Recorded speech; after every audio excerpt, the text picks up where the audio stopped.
Officers from the Suffolk Police Department were at an unusual place, a garbage disposal site. Heaps upon heaps of trash. Some are sitting in the vast fields for who knows how long, while some are getting dumped in the incinerator, burning everything to ashy smithereens, nothing left behind. But the police were there at Barton Mills landfill site for one specific reason. They were looking for an RAF regiment gunner who'd gone missing a few months back. 23-year-old Corrie McKeague. He'd gone out with his friends on the night of September 23rd of 2016, and he'd not been seen since. His bank accounts, untouched. His social media, no updates.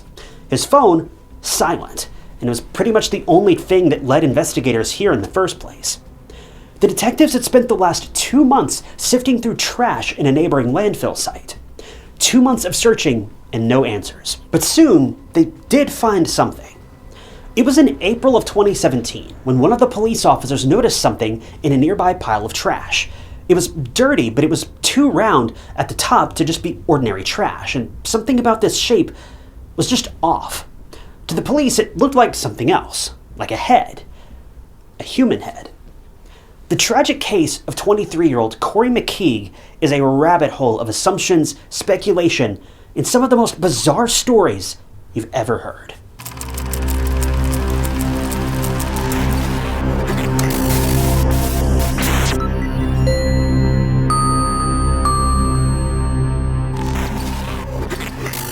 Welcome to True Crime Stories. If you're new here, I'm your host, Ty Knotts, and I post new true crime documentaries every single week. So if you're watching this video, that means you're probably interested in true crime. And that's pretty much all we do here. So be sure to hit that subscribe button. It's completely free and just lets you know when I post new videos. Corrie McKeague was raised by his parents, Nicola and Martin McKeague, in Perth. But by the time Corrie was 9, the family had called Scotland their permanent home. The reason for this move was Corrie's parents' divorce. This led Corrie and his brothers to be raised by their mother, Nicola. Ever since he was young, Corrie was the kind of guy who just loved helping other people. It gave him a strong sense of belonging, knowing that others could depend on him and knowing how much he was appreciated. Corrie was the type of person who'd give a ride to someone in the middle of the night just so they didn't have to make the walk back home. Well, after high school, Corrie wanted to put his good nature to work, and he joined the RAF regiment in 2013. He was a senior aircraftman gunner and a medic in his squadron, and he loved it there. Now, Corrie's parents were adamant that he was a single guy who was just enjoying his adult life. But Corrie's relationships, at least one of them anyway, went a bit deeper than anyone knew. Corrie had been in a relationship with a woman named April Oliver, who ended up getting pregnant with his child. Now, according to April, the two weren't exclusive or anything. In fact, Corrie would visit dating websites and dating apps to meet new women seemingly all the time. His family described his love life as colorful and suggested that he was always finding new partners to hang out with, but none of them ever stuck around for too long. At the time of the case, no one knew about April's pregnancy. It was only brought to light after Corrie vanished, which is pretty heartbreaking. Now, one peculiar habit of Corrie's was that he would get drunk and sleep anywhere and everywhere. Even though his mother blatantly denied this and said that Corrie was too proud to sleep on the street, it was actually Corrie's dad, Martin, who disclosed that Corrie had a habit of falling asleep near or inside of garbage dumpsters, and he'd done this multiple times. It's unclear whether he would sleep inside these dumpsters on purpose, or if it was just a recurring theme when he got drunk, but one way or another, he found himself inside of a dumpster, sound asleep, multiple times. But aside from that, Corrie was your usual, all smiles, social man who had no problem mingling with other people. He was just your ordinary, friendly guy. Now, Corrie was no stranger to a fun night out, and he'd always managed to find his way back home either that same night or early the next day. But one night in September of 2016 would be different. This time, Corrie would never make it home. He would never be seen again. Corrie had plans to meet up with some friends on September 23rd of 2016 in Bury St Edmunds. He'd driven to the meeting spot and parked his car, and he had plans to spend the night somewhere, but we don't know specifically where. So he was going to leave his car overnight at this metered parking spot. Corrie and his friends met up at Flex, a nightclub in St Andrews Street South. But Corrie had a little too much to drink, and he was visibly intoxicated, to the point where the nightclub's doorman had to ask Corrie to leave. Now, according to the doorman, Corrie was cool about it. He didn't argue and just left. even chatting with the doorman on the street outside. But anyway, this was well after midnight, and this was the exact time when Corrie got separated from his friends. Between 1:15 and 1:30 a.m., he was seen on CCTV at Pizza Mamma Mia's takeaway, and he ordered a lot of food. A while later, he was seen walking by a place called Hughes, which was an electrical store, where he sat down and ate his food, and then he took a small nap there, just right outside the store. Now, I'm sure you're thinking, are Corrie's friends not worried at all? Well, Corrie's friends knew that this was his normal behavior. Even though Corrie would be drunk, he could navigate through the streets pretty well, and it wasn't uncommon for him to be left alone or end up on his own. How he managed to find his way around town when he was nearly blackout drunk, I have no idea, but this was pretty normal for him. He never got into trouble or anything. He would just always take things a bit too far, then wander around town while slowly making his way home. In the grand scheme of things, it was pretty harmless. But this time would be different. While napping outside the store, Corrie was eventually woken up and shooed off by a passerby. So Corrie rubbed the sleep from his eyes and made his way to the Horseshoe a couple streets over. It was around 3:25 a.m., and the Horseshoe was basically an area where lines of wheeled garbage bins were. It's a place where all of the stores nearby had their garbage bins lined up for the trucks to empty in the morning. We know that Corrie stumbled into this area, but that was the last time he was seen. What was interesting about the Horseshoe was that no one could enter or leave this specific area without being seen on CCTV. Now, Corrie was seen going in, but never coming out. He couldn't have possibly walked through the store's doors because all the stores were closed. It was the middle of the night. So the only way for Corrie to go back was to make a U-turn back from where he came from, which was when he should have been caught on CCTV, but he wasn't. And just like that, a whole day passed, and then another, and there was no sign of Corrie. Since September 23rd was a Friday, no one actually thought to reach out to Corrie until September 26th, which was Monday. Corrie's friends and family thought he was just having one of those wild weekends and was snoring away at home, nursing a hangover. He was supposed to show up for work at the base the following Monday, but there was no sign of him. He didn't show up to work, and that was when 23-year-old Corrie McKeague was finally reported missing. After his disappearance, the first thing that popped into Corrie's family's mind was that this behavior was completely out of the ordinary. Corrie wasn't the type to just skip work. He loved his job, and there wasn't any sign that he was upset, contemplating running away from it all, or anything like that. It was just so weird. Because Corrie's disappearance was so out of character, the investigators rushed to form a search party and tried to find him or any clue as to where he could be. The detectives went through all of the possibilities. They checked missing person reports, recent hit-and-run cases, and hospitals for any information, anything.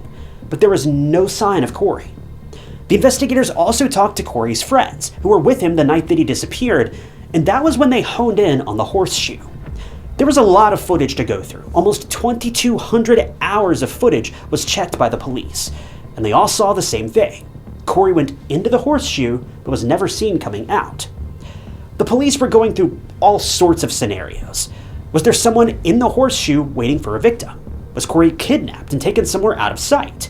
But it was nearly impossible since there were CCTV cameras everywhere. Surely something would have picked up Corrie or his movements, but there was nothing. The investigators ruled out the possibility that Corrie intended to walk all the way home to base, which was a long 10-mile walk from where he was with his friends. Even if he did make the walk back to base, he would have been seen by several people, but he wasn't seen by anyone. The next thing that the detectives looked at was Corrie's phone records. They wanted to see where his phone was, and if there was any clue if he was going to meet up with someone. The investigators just wanted to check all the boxes. The police then found out that Corrie's phone had been moved from Bury St Edmunds to Barton Mills, which was 28 minutes and 12 miles away. So the investigators quickly deduced that this journey couldn't have been made on foot. Corrie was most definitely in a vehicle, but how? His car was found deserted near the bar, and it didn't look like he'd come back for it or even paid for the meter. So how did Corrie's phone make this journey? And if Corrie's phone was currently in Barton Mills, was Corrie there too? By 8 a.m., his phone was either turned off, had run out of battery, or was damaged because it was untraceable. While checking CCTV footage, the detectives came across a bin lorry, which is one of those huge trucks that take garbage from bins to a waste disposal or landfill site. Well, the truck emptied the bins from the Horseshoe a few hours after Corrie went missing, It made its way to a landfill site in Barton Mills, the same area as Corrie's phone, and around the same time too. When the investigators reached out to the garbage disposal truck company for details, they found out that the garbage weighed about 33 pounds. This was their only lead, and now it was closing in on a dead end. Corrie couldn't have possibly been inside the bin or truck because he weighed about 200 pounds just on his own, so the weights didn't match up. Well, the police were back to square one, and they had to figure this mysterious disappearance out. Some people strongly believed that Corrie got a lift from someone, as he was the type to get into anyone's car because he was the type to offer a ride to anyone. Corrie's mom, Nicola, believed this might have been the case, and she even appealed to everyone and anyone to come forward who could have possibly given Corrie a lift, but no one came forward. The investigators searched along the highways, railroads, and even villages for Corrie, and on October 11th, they found something. It was a suitcase found off of the A628 near Tent Whistle in Derbyshire, and inside of it, there were charred human remains. Corrie's loved ones were so shaken by this discovery, and since the body was in a bad and potentially unrecognizable state, everyone had to wait for DNA results. It was believed the body belonged to a young man under the age of 50. The DNA came back and everyone was expecting the worst. Even Corrie's family had mentally prepared themselves for the worst news of their son's tragic passing. But the body wasn't Corrie's. This was yet another dead end for the police. But little did they know, their search was nearly over. In January of 2017, the back of a cell phone case was found close to where Corrie's phone last pinged. But it wasn't a crucial piece of evidence because it had no identifying components. No SIM card, no electronic parts. This was why no further analysis was performed on this case either. This was around the same time when April, Corrie's non-exclusive girlfriend, broke the news that she was pregnant with Corrie's child. Fast forward to June 11th of 2017, when April gave birth to a healthy baby girl named Ellie Louise. By February of 2017, almost 4 months into Corrie's disappearance, the investigators finally decided to look into the only tangible lead they had, and it was the landfill in Barton Mills. This was the only place where Corrie's phone was last traced, and even though the detectives found nothing at first, they wanted to look there again and deeper. Their minds were going to some pretty weird places, but they had to look through every single lead before they could strike it off the list for sure. So to the landfill they went, and all that was left was to sift through tons and tons of garbage in hopes of finding any clue of Corrie, or Corrie himself. The plan was to cover an area of about 1,100 square yards and go 25 feet deep through heaps of garbage. The estimated time given by investigators was 10 weeks, but that's a lot of garbage to go through. In the meantime, Corrie's mom, Nicola, announced that she'd be withdrawing the $50,000 reward if no one came forward with information. It was a way to spark motivation among people and jog their memory to come forward with any credible information they had from the night that Corrie went into the horseshoe. Well, 3 months into the landfill search, and we were well over the initially estimated 10 weeks, the police had spent a whopping £1 million in resources to help find Corrie. The search for Corrie, officially known as Operation Phonetic, was considered one of the most expensive missing person inquiries of all the Suffolk Police Department's history. By May of 2017, the investigators had gone through almost 3,000 tons of garbage. For reference, 1 ton is equal to about 2,200 pounds. That is a massive, incredible amount of trash. Now, you might be thinking, why are the detectives going through tons upon tons of trash? Well, they had a theory, but it was a bizarre one. But it could explain Corrie's disappearance. See, the investigators thought that given Corrie's inebriated state and his habit of dozing off anywhere, especially in garbage disposal bins for whatever reason, Corrie had somehow fallen asleep in one of the wheeled garbage bins in the horseshoe, and then he was tragically hauled off to the landfill without ever waking up. He likely would have lost his life on the way to the landfill, given what garbage trucks do to the trash that they collect. Only this theory could explain how fast Corrie's cell phone traveled from the horseshoe to Barton Mills. Well, we just covered the weight of the lorry just a minute ago. It weighed 33 pounds. Well, it turns out there was an error in that weight, and it all began with an arrest in March of 2017. On March 1st, a 26-year-old man was arrested on suspicion of perverting the course of justice. Even though the person was eventually released and he had no ties to the lorry that took the trash to the landfill the day that Corrie disappeared, the police looked into some numbers. the weight of the trash disposal truck, to be exact, and that's when they found something really alarming. It turned out the trash they picked up actually weighed close to 220 pounds after the trash from the horseshoe was dumped into it. Now, if we do the math, Corrie weighed close to 200 pounds, and the rest of the weight was from the trash, making the number between Corrie and that original 33 pounds alarmingly close to 220. It could only lead to one assumption. Corrie was most probably inside a garbage bin taking a nap and was ultimately dumped into the garbage truck, and then the driver or someone else didn't notice anything, which led to Corrie either suffocating or losing his life while inside the truck. Well, by April of 2017, a human skull was discovered in the heaps of trash. Investigators, for the first time in months, were finally optimistic that they may have found Corrie's remains, and the skull was sent off for DNA testing. After several weeks, when the skull was tested for DNA, it was confirmed not to belong to Corrie McKeague. In fact, the skull belonged to a woman, and it dated back to the 1940s. This search was a very long and tiring one, but the investigators kept going, trying to find any useful evidence or items that might point towards Corrie's disappearance. By July of 2017, close to 5,000 tons of garbage had been sifted, examined, and analyzed, but with zero results. The detectives also shifted their focus towards incinerated waste, but that also led them nowhere. I mean, they did find some bones, but when they were tested, they weren't human. The investigators were still convinced that Corrie's body was still at the landfill. By the end of July 2017, the police had gone through over 7,000 tons of trash, but to no avail. Forensic pathologist Dr. Stuart Hamilton believed that if Corrie's body was still at the landfill, and it was crushed as assumed in the theory, then the rate of decomposition would be fast, therefore making it harder to find any uncontaminated DNA for testing.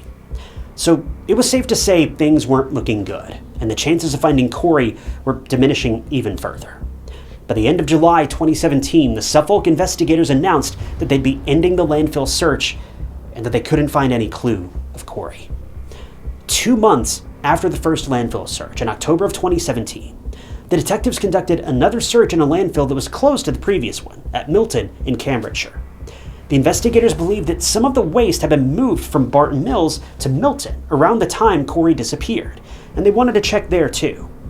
But that search also didn't go anywhere, because in March of 2018, it was withdrawn for reasons of not having, quote, realistic lines of inquiry. Corrie's family was losing hope in the police and of ever finding their son alive. Corrie's mom, Nicola, even said that she was mentally prepared for the worst news, that her son was no more. Corrie's dad, Martin, also believed that the chances of finding his son were next to none, and he just wished to hold a memorial for him. Martin also speculated that maybe Corrie ended his life under the pressure of fatherhood, but this couldn't be true. First of all, Corrie didn't even know that April was expecting his child. Secondly, Corrie was not contemplating ending his life for any reason that was known of. Corrie's brother, Derek, claimed that he and Corrie texted back and forth the night that he disappeared, and he seemed happy and excited. Corrie was actually making plans to meet up with him the next day, and if that wasn't confirmation enough, Corrie also had booked flights out of town, as he wanted to spend Halloween with his family. There was no sign, no indication that Corrie was struggling or wanted out of anything. He seemed his happy, usual self. On the topic of theories, though, a lot of people believed that Corrie had gone AWOL. People speculated that he just needed some time to regroup and wanted to go away for a while. But when the investigators checked Corrie's bank account and social media activity, it said something completely different. Nothing was updated. No money was spent. If Corrie was running away, then he would at least need money. And even if he had cash, then he would run out at some point and would be left with no choice but to withdraw money from the bank.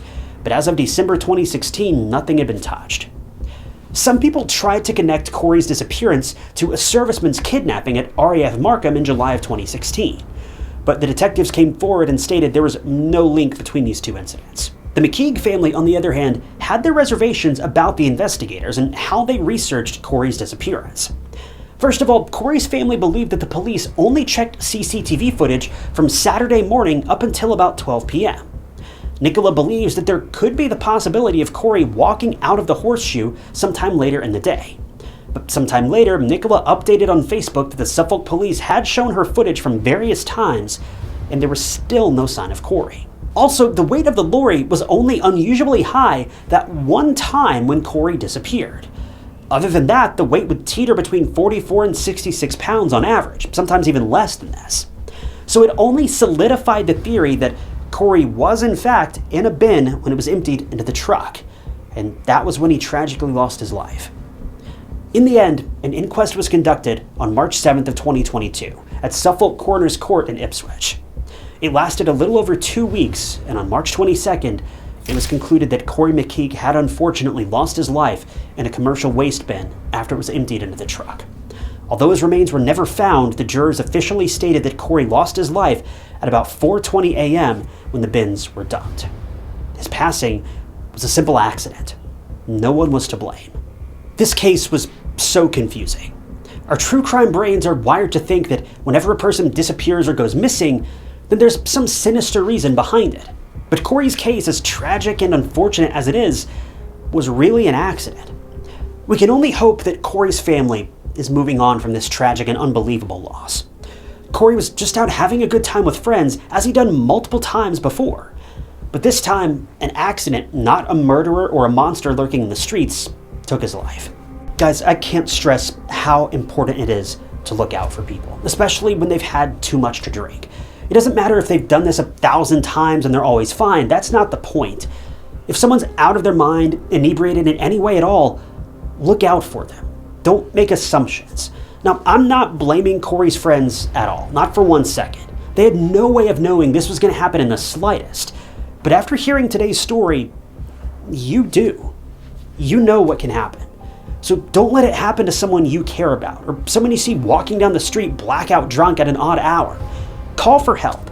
Even if you don't feel like you're personally the best person to help them, call someone else, be it a cab, the police, whoever.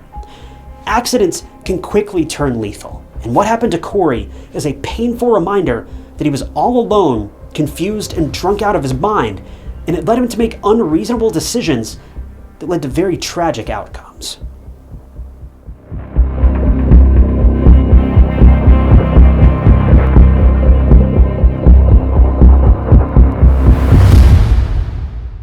Thank you guys for tuning in to another episode of True Crime Stories. I wanted to give a special thank you to a couple channel members, including Joe and Shannon Thomason. If you also want to become a member of the channel, you'll gain access to new videos sometimes days or weeks before they're uploaded to the public. And it is a great way to support the channel and help out. And I appreciate all of you guys that have decided to do that. If you want to join, you can click that big join button below the video, or find the link down in the description. And don't forget, True Crime Stories t-shirts are also now available. You can grab one of those from a link down in the description as well. But as always, if you enjoyed this video, check out this other interesting case I covered. And don't forget to subscribe. It's totally free and just keeps you up to date with all my future videos. But my name is Ty Knotts, and I'll catch you guys on the next one.